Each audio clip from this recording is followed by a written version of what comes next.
Did you see that they're making a live action Nightmare Before Christmas? And Johnny Depp is playing Jack Skellington? No. Are they really? I'm not. What's your I'm source? Not capping. There was that big like convention that was just held, and Disney announced it. And Tim Burton's like doing it, and all that stuff is live action.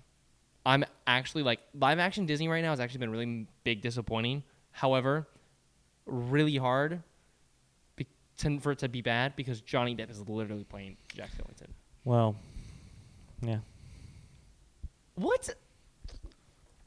It's Johnny Depp. You seem unenthusiastic about that. Well, I mean, Jack Skellington's like a toothpick. It's gonna be weird to see if Johnny Depp can do that, but I guess he probably could. I don't know. It's gonna be great. I look forward to it. Okay, well, are you sure? Because you kind of made me a little sad about it. Sorry, man. No, I don't know. But hey, y'all, happy week of whatever week it is. Welcome back to Honest to God. So we're talking about today finding God in a digital world. That's what we're talking about. The digital age. Do you even know how to digital? I just digital, bro, on my phone this morning. Oh, ha ha ha. Ha ha ha. Oh, bet you can't digital as hard as I digital. Don't say that. Just don't say that. No, digital age, it is crazy, and we're digitaling right now. Definitely, we are. Like, we literally have digital stuff. Everybody who's listening to this, everyone is currently digitaling. You're all hashtag digiled. Digiled. Get digiled. Get wrecked, bro. Yeah. So, literally, yeah. Like, how do we find God in such a technological time that we're in now? I mean, it's crazy to think one generation above you, and TV didn't really exist. Yeah. Phones Did you see exist. like the infograph that I sent you? The infograph? Did you see it in our notes and all that stuff? About actually, here I'll talk about it real quick because I put it in here. Put an infograph? I did. I think it was about Gen Alpha actually. It's in planning. I'm opening right now. Not searching through our notes. So yeah. Hey, all right. Sorry, we take notes on just different generations. So I pulled it up. Generation X. Yeah, it's pretty good. Did you make this? No, I did not make this. No. Oh, I was about to be really impressed. I think this is. Yeah, please. I'm a millennial. You think I actually have time to create things? Okay. Roast on myself. So yeah, literally. So I'm technically Gen Y is also known as millennial, to where you're Gen Z. Mm-hmm. But literally Gen X, the biggest, like some of the screen content for them was VCRs. And then after that, baby boomers. So from 1946 to 1964, like their screen content was literally TV. Like that's sorry for them. But like my generation, so Gen Y or millennial, 1980 through 1994, for some cases even 1996, was the internet. So like, and you got to think about it. Like when we talk about like the digital age, like the internet is the foundation of that. Because like some of these generations had like TVs and like Walkmans and like those are like digital things. But like the world wasn't digital. Like the digitalization of culture since the 80s has only absolutely skyrocketed to where I was born into a digital society. Yeah, I mean, because you were, golly. Let's not.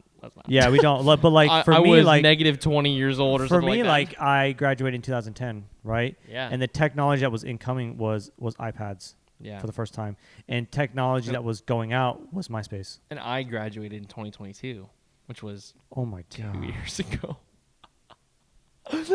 and you got to think like we had quantum computing. We had autonomous vehicles in 2022. Yeah, and that was like COVID year too. Credit cards were going out of style. That's facts. Well, you have to think COVID. Oh, right. Everybody became digital 2022. Oh, like, to the max. Yeah, for sure. Yeah, that's true. But is it a blessing or is it just like a con? Like, man, this sucks. Is it a con? Golly, like this is terrible. Technology is awful. Did we get tricked? And no, I truly believe that technology and living in a digital world is absolutely a blessing of God. Like, no, 100%. I absolutely believe it's a blessing of God. Like being able to streaming services, like when you're sick and stuff like that, you can still, be able to hear like church on Sundays and all that stuff, or you can find anything now. Yeah. You can literally find anything, which is cool.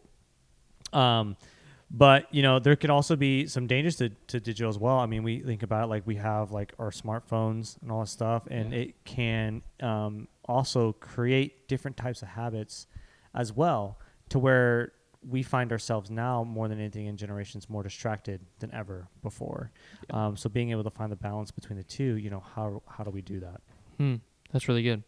I think that because I remember in our one of our first episodes we talked about, I think it was the second episode, we talked about social media. Mm-hmm. So we're already just a little bit on well, what has the digital age done to us? Yeah.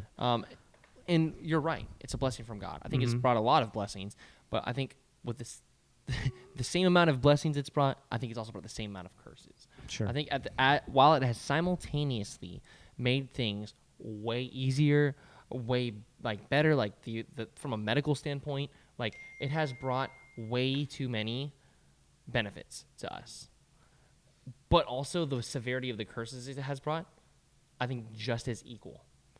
From for example, 30 plus, 40 plus years ago, I would argue that I think people had a lot more time on their hands, to do a lot more things. And I don't think that's because they were more involved in things than we are now. But I think it's because when I look at my screen time on my phone, my weekly, when a Sunday rolls around and I get that notification at 10 a.m. or something like that, or in the morning, your screen time was down 5% this week. Your screen time was up 5% this week. And I click on it, and it's your daily average, 6.5 hours or something crazy. Jeez, dude. Hold on. 6.5 hours on a day? Hold on. Let me see if I can pull up my screen time on my computer. I don't think it's that bad. It used to be that bad. Oh, I can. 6 hours? Oh, wait, it's not on though. 6 hours, yeah. Oh, okay, well, I can't pull it up because I wasn't sharing it across devices, but now I am. So the next time we talk about this, it'll come up. But there was a period of my life, when I was in college, and all I did was go home, do homework, and, do whatever I want. Oh, yeah, 6.5 hours on average. Whether that's through TikTok, Instagram, YouTube, anything. So, I would say that's a huge downside. It has consumed my life. And it is a struggle and it is a wrestle that our generations are the first generations to be wrestling with this concept. Yeah. Because you think about it now, Gen Alpha, they are born, and Coco Melon is in their hands 6 months out of the womb with a big fat iPad. Holy cow. I can only imagine what that is going to do. But also on the other side, I don't even know if that's entirely true. At least I would like to believe that millennials and Gen Zs, as we're having kids, we're learning the side effects of how bad that is, especially us that are living in Christian homes and we were looking for wisdom and seeking truth and all that stuff. I don't think 6 months out of the womb, we're giving Coco Melon. It might be Bluey, but it might be Bluey. Yeah, I mean, that's probably a little bit of an over-exaggeration, right. But they are getting it. But it's likelihood, yeah. Way sooner than I was, and I was born in the digital age. Sure. That's just how far it's come. So with these blessings, it's also brought curses. Yeah. And who knows really the severity of those things? Time is literally going to tell. We'll know in 100 years from now how much this destroyed us from a mental perspective. Right. But with all that being said, how do we find God when the digital thing that is in my pocket when I get out of bed and that is in my pocket when I get home from work, it's consuming my life. It's competing for me in my time with God. My phone and Jesus are fighting every single day for my time and my attention. And more often than not, here's what I'll tell you. Most of that time, I can tell you right now, it's for my phone's winning. If I were to look at my screen time right now, if I was to guess at what it actually is at, I would say it's probably about 4 hours a day. I promise you, I love Jesus. I'm not spending 4 hours a day with Jesus. Sitting in front of my word. Right. I might be sitting an hour, but in the grand scheme of things, my phone is winning. So like, how can I really seek God when like literally my phone is fighting for my time, and my phone, like, while it is a blessing, the enemy also uses it to pull me away from Jesus. Sure. And more often than not, it does win. So how can I best steward the gift that God's given me in digital technology, while also doing just that, stewarding it and not making it an idol or another God in my life? Yeah. I can relate with that in a lot of ways, and I think it's important to live in a digital age. There's quite a few questions that we have to be able to sit and think like through these questions, and the questions that come to my head when thinking about how to operate through a digital world. You have to understand and answer the question like, who am I? Who am I as a person? Like, who am I? What's my identity? And so that, and like, who am I here for? What am I called to do? Am I succeeding or am I failing? And that, like, some questions that we have to answer when we're operating in a digital age. At the same time, like, I'm not saying, and I don't want it to be portrayed like, hey, you're using your phone is not a bad thing, but just like how we talked about before on the podcast, like, who are your idols, and like, what are you worshiping? Yeah. What are you doing on your phone? It's not that like being on your phone or using technology is a bad thing. Like, I have to run a business, my battery life drains a lot faster than your battery life, depending if you're on TikTok or not. But my phone's being used in a lot of ways to communicating with people, whether that be with students or with close friends or mentors or things like that. Like, those are absolute blessings in that. So being able to answer the question like, who am I and who do I serve, really makes the difference of what those 4 hours in your phone looks like. Yeah. Because I don't think you're looking at bad things for 4 hours straight. True. I'm going to assume, and I'll give you the benefit of the benefit, that benefit of the doubt, whatever the heck it's called, that, you might be looking up some things on how to lead worship on a song, or looking up music, or listening to TikToks of someone leading worship, or someone saying something about or listening scripture, to a podcast where people or listening to a podcast like most of you are right now. Yeah. Like, we're using technology. It comes down to how are we using it? Yeah. And what are we using it for? Wow. Like, mind blown. My wife is on TikTok a lot. Yeah. And I'm not saying like this is a bad thing. I don't want it to be like it's a bad thing. She learns so much from TikTok, from different people's experiences, that she is not able to access anywhere else. And it's a blessing for her to be able to address things and to reflect on things. Yeah. I think we, as a generation going forward, we can't be afraid of technology or the digital age. We have to embrace it with the full front of Jesus at the front. And what are we using it for? And still remembering who we are when we are using technology. We can't be afraid of it, because whether we like it or not, it's going to be there. Wow. It's like the generations. It's unavoidable. It's unavoidable. It's like when the electric guitar came to church and it became contemporary services. Yeah. It was unavoidable. Yeah, it was going to happen. Only a matter of time. It was going to happen, you know?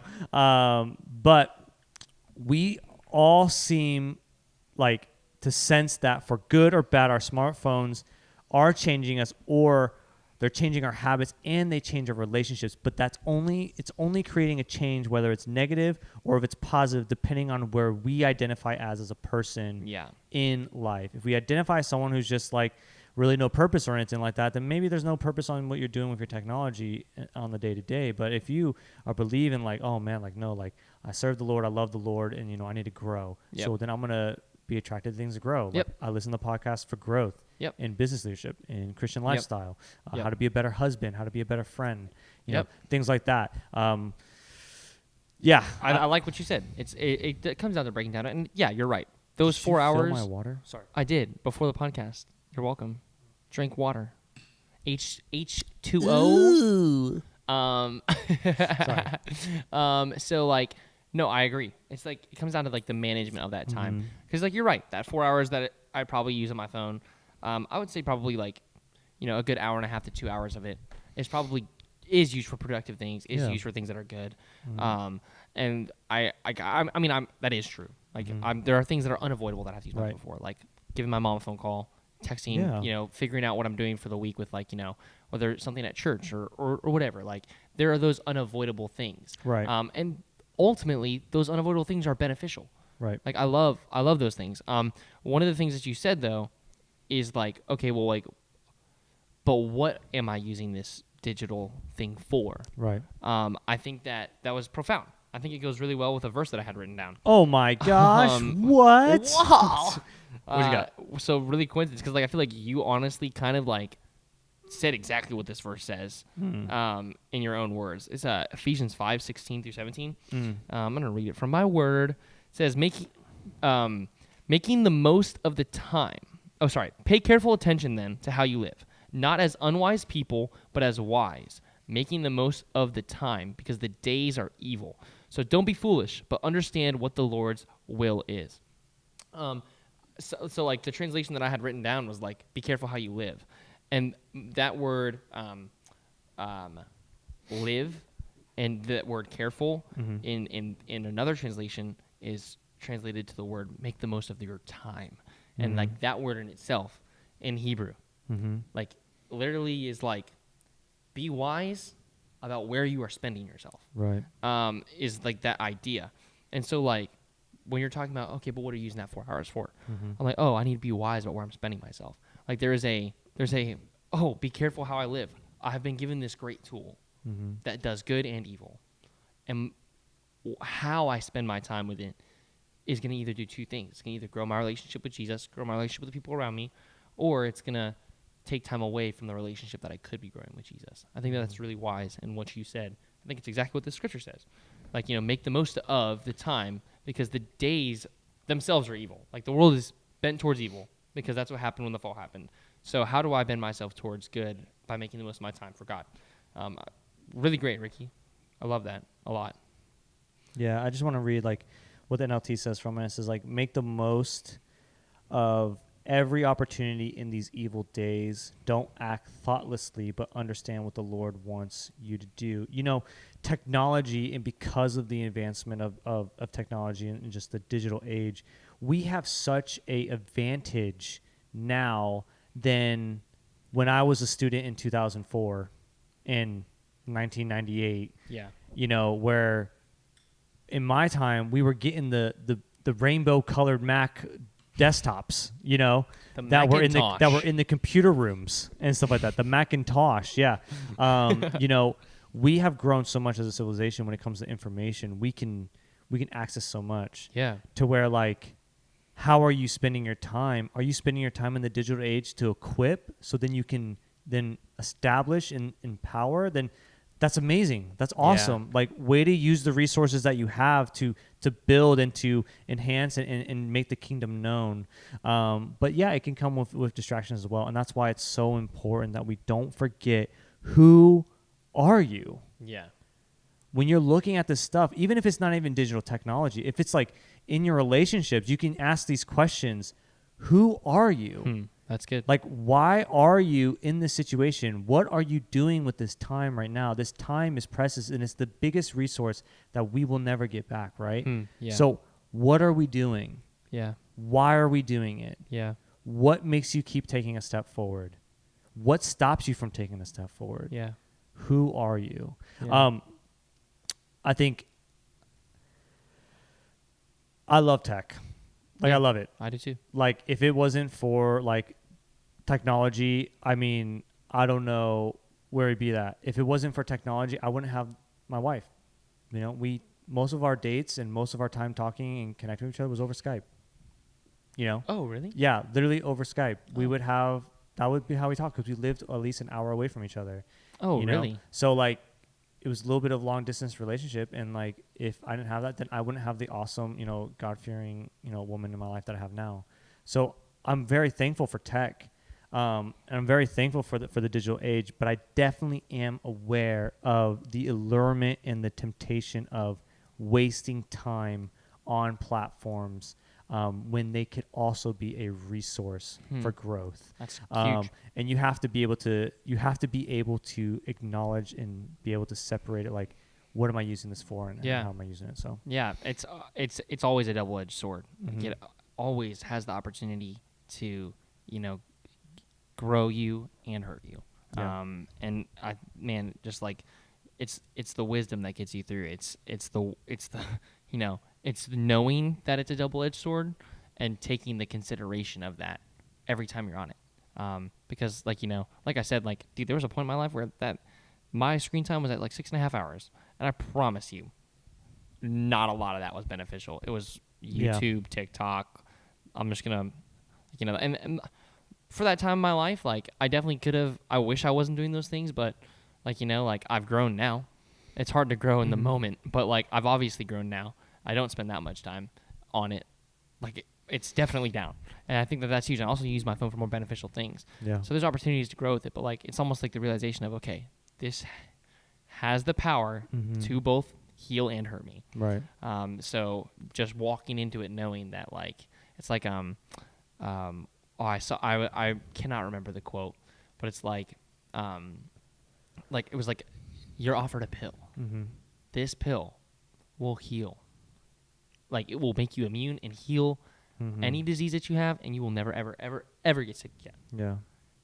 At the cost of, like, you will lose your, like, sanity. And so it's like, it's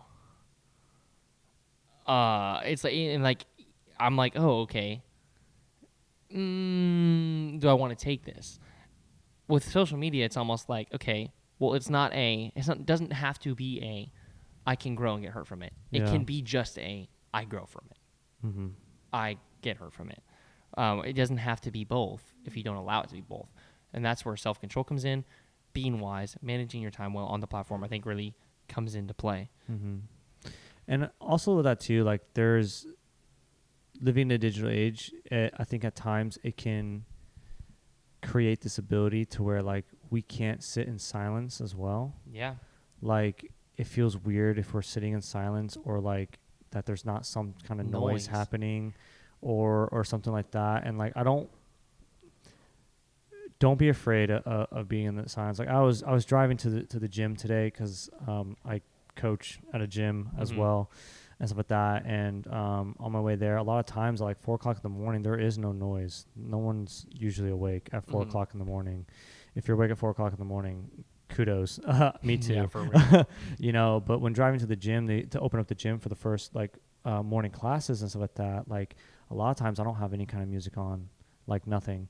And literally just sitting in silence and being in the peace of that and letting God minister to me in those moments is some of probably like the most powerful moments that I can have. That's awesome. That's why, like, a lot of people who take like sabbaticals or something like that, and they're in the mountains and where there's no tech, where they have to like unplug. There's nothing wrong with that. There's nothing wrong with that. Like, when you take vacations and you need to unplug, like, truly unplug, put your phone on do not disturb, put on airplane mode, whatever it is, be with the people that you're with in those moments, and let life take over. There's like, and we have to have that. And that's just kind of like how it is now. Like, we're in a digital age to where we need to use tech to get by to the day by day, because we advance so much as a civilization. It is okay to take breaks. Yeah. It is okay to do that. Yeah. So that you're almost asking a question there. Like what? Can you turn your phone off? Like, what master do you serve? Right. Like, can you shut your phone down for an hour, 2 hours, 3 hours? Like, can you take a at-home sabbatical? I'm going to shut off all the media in my house. Yeah. Like that's kind of like what Sabbathing is to me. Yeah. Like, you know, obviously the Lord rested. He told us to rest, so we should rest. And like, when we're talking about this idea of like resting, like, okay, to me, it's almost like a good reset. Like, okay, this is a day I'm giving to God. What idols have I resurrected in my life? Like, is it my phone? Is it my finances? Like, what have I put above God this week? Like, Sabbathing is a day to remind myself that I'm going to submit those things back to the authority of Jesus by shutting my phone down. By like, you know, taking like those moments of rest and those breaks. How important is it? So important. Like, if God rested, we should rest. And if our digital media is not just taking away from our rest, but definitely isn't adding to it, well, then how much more is it important to unplug? Like, I definitely need to unplug. And like, if that sounds like, if that scares you, or like, if that's like, I don't know if I could do that, that's a really rough place to be in. Like, it's a huge red flag. Yeah, like huge red flag. I almost hear in my head like somebody being like, what if somebody gets hit by a car and I just shut my phone down and they were calling me. I was the only person that could help them. Yeah. There's a lot of anxiety and stress in thinking like that. Yeah. And like I'm like, that didn't used to exist. Like, also, if somebody like gets in a car crash, like police are gonna come on the scene, the ambulance is gonna get there, like whether you answer a phone call or not. Yeah. Like, it is a red flag. Well, for two reasons. One, how much do you really trust God with the world around you? Yeah. That you think if you shut your phone down, everything's gonna fall apart. Yeah. I think it is a red flag, and even for myself, I'm kind of like checking myself a little bit. I'm like, oh Yeah. wow, maybe I should unplug more often. Yeah. Because I think that it would only positively nurture my spirit. Yeah. Instead of, I mean, honestly, it's gonna decrease my anxiety. Yeah. Like, I feel like that's a huge benefit. Yeah. Unplugging. Yeah, and like thinking of it too, like being a boss in a business, to where like your employees or they can reach out to you at any time of the day, to where like for me, I felt like if I don't answer my phone right away in that moment, like I mean, I've gotten some text messages even throughout like doing this podcast from employees, and my first initial thought is like, oh crap, like what's going on? Yeah. Like I got to figure out what's going on. Okay, I got to put out some more fires. And it's like, no, like if it's like like an emergency, like I think we know as humans, like you're gonna call someone if it's an emergency. Yeah. And it's okay.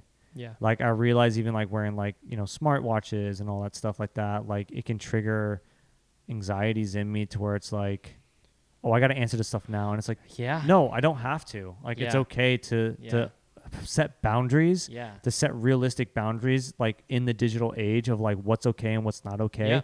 But you have to intentionally make that decision. You have to. If you find yourself waking up early in the morning, the first thing you do after you turn off your alarm, because everyone's alarm clock is not an actual alarm clock. It's their phone most days. I would give it a good 80% of the entire world population would probably be like, yeah, we're using a phone as an alarm. Like if your initial like next motion is turning off your alarm and immediately going on to Instagram when you wake up, or did I just like strike a nerve with you? Is that what you do? You like a vein just like popped in my neck a little bit. Oh my gosh! Well, like, careful. Go see a doctor. If that's the first thing that you're doing, then like, hey, that might be a potential red flag that shows up to where the first thing you're gonna serve is social media, instead of maybe seeking God, or maybe seeking time in prayer, or even listening to worship, whatever. It could be anything. Or like, what would it look like if you were to wake up for the first hour and not touch anything in tech, but just be with you and your own thoughts, and maybe reading scripture and being in prayer? Wow. Like, what would your life change? Would it be for the positive? Would it be for the negative? And I wrestled with that. Waking up really, really early in the morning, and like the first thing I'm looking at is looking at the gym exercises and like what I'm trying to figure out. And it's like, what if instead of me doing that, I actually spent 30 minutes of just with myself in silence, great. With God. You wake up and your phone's already trying to get your attention. Absolutely. But you were asleep that whole time. But listen to, like, I hear this language a lot of like the enemy and stuff like that. Yeah. Right? Like the enemy is going to use your phone and get you and like trap you and all that stuff. And realistically, I don't think the enemy is really trying. I think it's just us. But we give credit to the dang guy. We give so much credit. To the devil. We forget that, man, like when really, we give so much credit to the devil, and we think he's our biggest enemy, when more often than not, the greatest enemy we are fighting is ourselves. Yeah, it's our own self-discipline. We think that the devil is like God, like he's everywhere. But we know God's everywhere. Yeah. We know God's more powerful than the devil. Yeah. Does the devil have power? Sure. Yeah. But the guy is not trying. Who are we to think that Satan we do it has the same power as God? He doesn't. He runs self-sufficient sin factories. Absolutely. Here's your phone. You're done for the rest of your life. I don't have to go back to you again. For some people, you don't have self-control. Yeah. Man.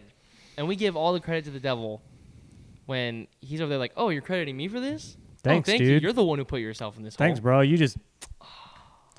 Man, that is rough. And this is why we have to set up so many things in our life to live healthy spiritual, healthy mental, healthy physical lives. Like if we don't have communities established, if we don't have the right people surrounding around us, if we're not seeking God in these moments, of course you're going to fail. And of course you're going to blame someone else. Yeah. When it's you this whole time. Man. Because it's never us. It's never us. We always blame someone else for the issues that we go through. Jeez. And it's not until God literally breaks through, we finally get over ourselves, we get humbled, and we realize, man, no, it's me. Yeah, no, for and real. Dang, God still loves me, knowing that I'm like this.